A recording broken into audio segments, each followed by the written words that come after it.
പ്രവാസ മനോഭാവം രക്തത്തിലുള്ള ജനതയാണ് നമ്മൾ. ചന്ദ്രനിൽ ചെന്നാലും അവിടെ ചായക്കടയിട്ട് ഒരു മലയാളി കാണുമെന്ന പറച്ചിലിൽ ആ നിലയ്ക്ക് തമാശയുമില്ല. ചരിത്രകാലങ്ങളോളം വേരുള്ളതാണ് മലയാളികളുടെ പുറപ്പെട്ടു പോക്കുകൾ. കുടുംബത്തിനോടുള്ള കടമ നിറവേറ്റാനാണ് ഓരോ പ്രവാസികളും മണലാരണ്യങ്ങളിൽ കഴിച്ചുകൂട്ടുന്നത്. ഓണം വന്നാലും ക്രിസ്മസ് വന്നാലും എന്താഘോഷങ്ങൾ വന്നാലും അവരുടെ ആഘോഷം ഒറ്റമുറിക്കുള്ളിൽ ഒതുങ്ങിക്കൂടും. നാട്ടിൽ ഇരുനില ബെഡ്റൂമുകൾ ഒഴിഞ്ഞുകിടക്കുമ്പോഴാണ് 8 പേർ വരെ അടങ്ങുന്ന മുറികളിൽ ചില പ്രവാസ ജീവിതങ്ങൾ കഷ്ടിച്ച് കഴിഞ്ഞുകൂടുന്നത്. ആദ്യകാലത്ത് ശ്രീലങ്കയിലും മലേഷ്യയിലും സിംഗപ്പൂരിലും തുടങ്ങി ആഫ്രിക്കയിൽ വരെ ചെന്നെത്തി നാട്ടിലേക്ക് പണമെത്തിച്ചവരുടെ പിൻഗാമികൾ പിന്നീട് സുവർണഭൂമിയായി കണ്ടെത്തിയത് ഗൾഫ് നാടുകളെയാണ്. ഇന്ന് ലോകമെമ്പാടുമുള്ള മലയാളി പ്രവാസികൾ കേരളത്തിന്റെ സമ്പദ്ഘടനയിലെ നിർണായക ഘടകം ആകുമ്പോൾ അതിൽ നല്ലൊരു പങ്ക് ഗൾഫ് രാജ്യങ്ങളിൽ നിന്നാണ്. എന്നാൽ ഭൂരിപക്ഷം ഗൾഫ് പ്രവാസികൾക്ക് താൽക്കാലിക വാസസ്ഥലങ്ങളാണ് അവിടെ ലഭ്യമാകാറുള്ളത്. കിടക്കാനും സ്വപ്നം കാണാനുമായുള്ള 18 ചതുരശ്ര അടിയിൽ കുറവുള്ള ഇടവും ശൗചാലയത്തിലെ ഉപയോഗ അവകാശവുമാണ് അവർക്കുള്ളത്.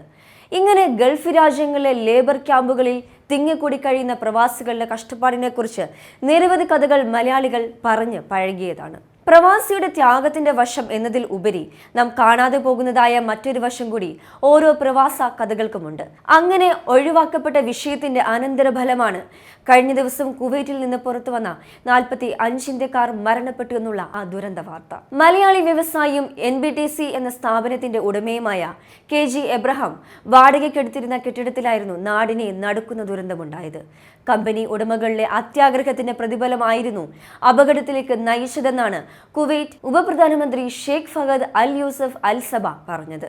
അനുവദനീയ പരിധിക്ക് മുകളിൽ തൊഴിലാളികളെ പാർപ്പിച്ചിരുന്നുവെന്ന സംശയത്തിലേക്കാണ് ഇത് വിരൽ ചൂണ്ടുന്നത്. ഗൾഫ് രാജ്യങ്ങളിലെ വിവിധ ലേബർ ക്യാമ്പുകളിൽ തിങ്ങി നിറഞ്ഞ തൊഴിലാളികൾ കഴിയുന്നതെന്നത് ഒരു വസ്തുതയാണ്. 100 ചതുരശ്ര അടി വിസ്തീർണമുള്ള മുറിയിൽ 6ഉം 8ഉം പേരൊക്കെയാണ് ഒരുമിച്ച് താമസിക്കാറുള്ളത്.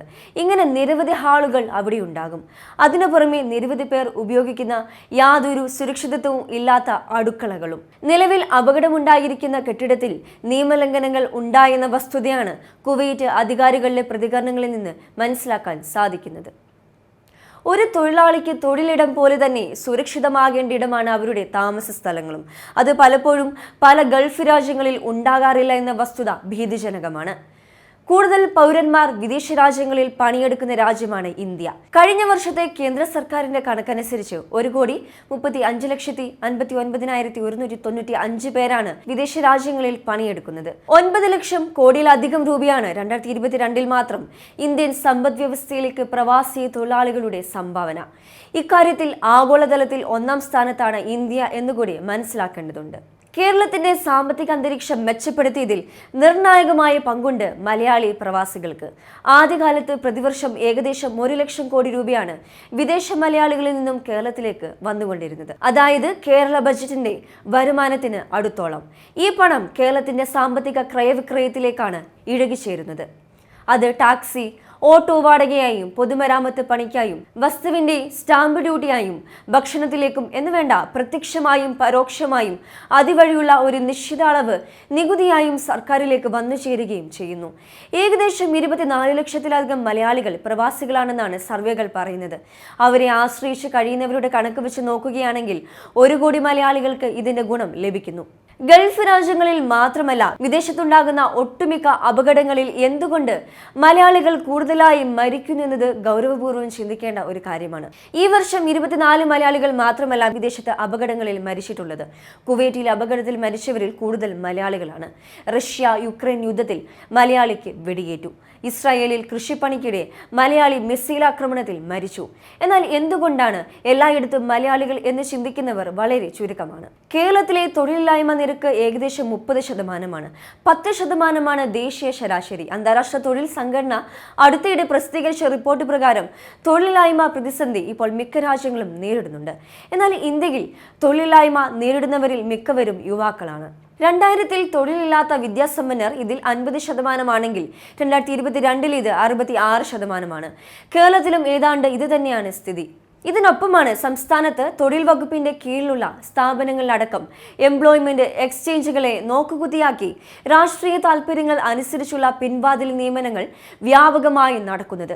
10ാം ക്ലാസ് യോഗ്യത മുതൽ മെഡിസിൻ ഉൾപ്പെടെയുള്ള പ്രൊഫഷണൽ ബിരുദം വരെ നേടിയ 28.7 ലക്ഷം പേരാണ് എംപ്ലോയ്മെന്റ് എക്സ്ചേഞ്ചുകളിൽ രജിസ്റ്റർ ചെയ്ത് ജോലിക്കായി കാത്തിരിക്കുന്നത്.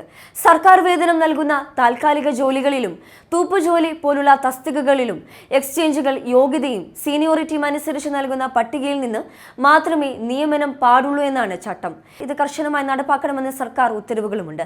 പക്ഷേ എല്ലാ വകുപ്പുകളും പിൻവാതിൽ നിയമനം വ്യാപകമായി നടക്കുകയാണ്. അതായത് മാന്യമായ തൊഴിൽ കിട്ടാത്തതും തൊഴിൽ കിട്ടിയാൽ തന്നെ മാന്യമായ വേതനം ലഭിക്കാത്തതുമാണ് മലയാളികളെ കുടിയേറ്റം നടത്താൻ പ്രേരിപ്പിക്കുന്ന കാരണം.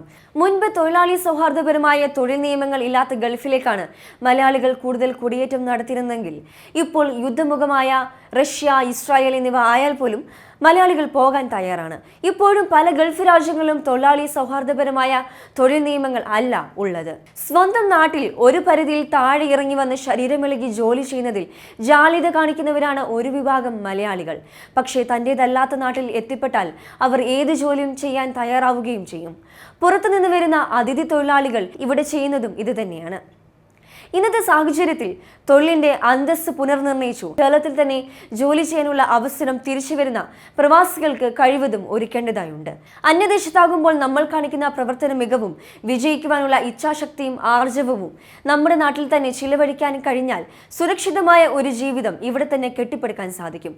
സംസ്ഥാനത്തിന്റെ വികസനത്തിനായി പരിചയസമ്പന്നമായ ഈ മനുഷ്യശക്തി ഉപയോഗിക്കാൻ നമുക്ക് സാധിക്കണം. വിദേശങ്ങളിലേക്ക് പറന്ന് സ്വയം തൊഴിൽ കണ്ടെത്തിയ നമ്മുടെ 24 ലക്ഷത്തിൽ പരം സഹോദരങ്ങൾക്ക് ഒരു പ്രശ്നം വന്നാൽ, അവർക്കൊരു വിപത്ത് നേരിട്ടാൽ പെട്ടെന്ന് തന്നെ സഹായത്തിനെത്തുന്ന ഒരു രാജ്യവും ഭരണകൂടവും ഒപ്പമുണ്ടെന്ന ഒരു ബോധ്യവും അവർക്ക് നൽകണം. ആ ഒരു ആത്മാഭിമാനവും സുരക്ഷാബോധവും അവർക്കുണ്ടാക്കുവാൻ ബോധപൂർവം ശ്രമങ്ങൾ ഉണ്ടാവണം. ഇവിടെ ജോലി കൊടുക്കുവാൻ പറ്റാത്തത് കൊണ്ട് അവർ സ്വയം തൊഴിൽ കണ്ടെത്തി അവിടെ ജോലി ചെയ്യുന്നു എന്നേ ഉള്ളൂ എന്നും ബോധ്യം വരുത്തണം. എന്ത് തരത്തിലുള്ള ചൂഷണത്തിനും വിധേയമായാലും കേരളത്തിൽ നിന്നും കുടിയേറ്റം നടത്താൻ മലയാളികൾ തയ്യാറാണെന്നുള്ള വസ്തുത അമ്പരപ്പിക്കുന്നതാണ്. കാരണം ഒന്നേ ഉള്ളൂ, സംസ്ഥാനത്തെ തൊഴിൽ ഇല്ലായ്മ. അതുകൊണ്ട് വിദേശത്ത് എന്ത് തന്നെ അപകടം ഉണ്ടായാലും അതിൽ മലയാളികളുടെ പേരുകളും എണ്ണപ്പെടും.